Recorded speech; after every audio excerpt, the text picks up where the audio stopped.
بسم اللہ الرحمن الرحیم۔ السلام علیکم ناظرین۔ P S C, N T S اور ہر طرح کے تحریری امتحانات میں بار بار آنے والے اردو کے سوالات آپ کی خدمت میں پیش کیے جا رہے ہیں، جن کی تیاری سے کسی بھی امتحان میں کامیابی یقینی ہے۔ تو پڑھتے ہیں حصہ دوم کے پہلے سوال کی جانب۔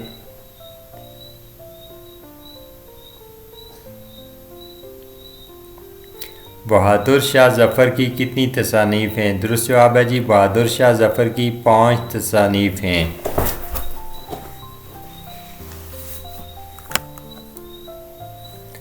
حروف جن سے کوئی زبان بنتی ہے حروف ابجد کہلاتے ہیں۔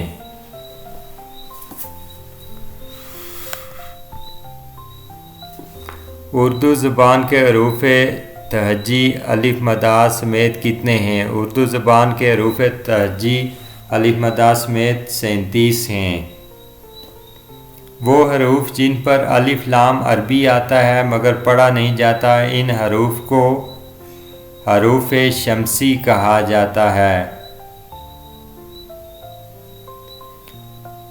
زبر، زیر اور پیش کو حرکت کہتے ہیں۔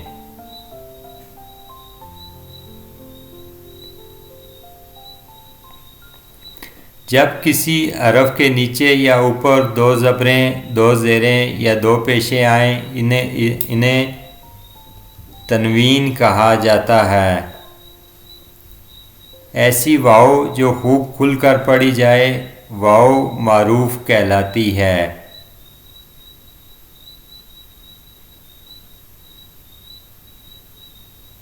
ایسی واو جو خوب کھل کر نہ پڑھی جائے واو مجہول کہلاتی ہے۔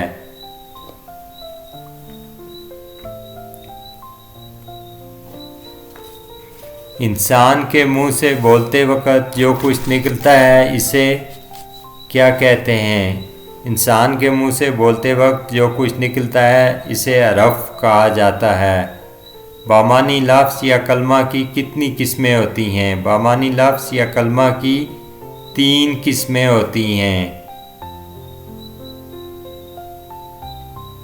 وہ کلمہ جو کسی جاندار یا غیر جاندار جگہ یا چیز کا نام ہو کیا کہلاتا ہے؟ درست جواب ہے جی، وہ کلمہ اسم کہلاتا ہے۔ وہ کلمہ جس سے کسی کام کا کرنا یا ہونا معلوم ہو اور اس میں کوئی زمانہ پایا جائے کیا کہلاتا ہے؟ درست جواب ہے جی، ایسا کلمہ فعل کہلاتا ہے۔ وہ کلمہ جو دوسرے کلموں کے ساتھ ملے بغیر پوری معنی نہ دے، یہ اسموں اور فعلوں کو آپس میں ملاتا ہے، حرف کہلاتا ہے۔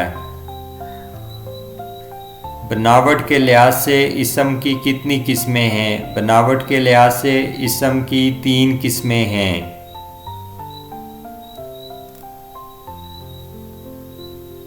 وہ اسم جو نہ خود کسی لفظ سے بنا ہو اور نہ اس سے کوئی دوسرا لفظ بنے اسم جامد کہلاتا ہے۔ وہ اسم جس سے دوسرے بہت سے الفاظ تو مقررہ قاعدوں کے مطابق بنتے ہوں مگر وہ خود کسی سے نہ بنا ہو اسم مصدر کہلاتا ہے۔ وہ اسم جو قاعدے کے مطابق مصدر سے بنایا جائے اسم مشتق کہلاتا ہے۔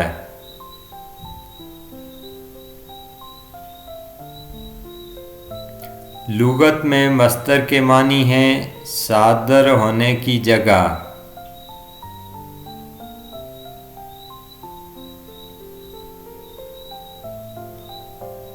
ایسا اسم جس میں کسی کام کا ہونا یا کرنا زبانیں کے تعلق سے بغیر پایا جائے کیا کہلاتا ہے؟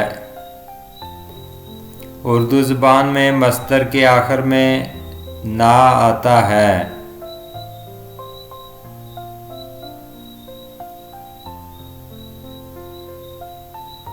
بناوٹ کے لحاظ سے مصدر کی کتنی قسمیں ہیں؟ درست جواب ہے جی، بناوٹ کے لحاظ سے مصدر کی 2 قسمیں ہوتی ہیں۔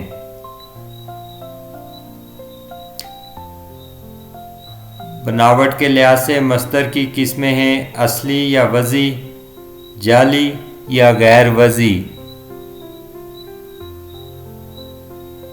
ایسا مصدر جو خالص مصدری معنوں کے لیے ہی وضع کیا گیا ہو اصلی مصدر کہلاتا ہے۔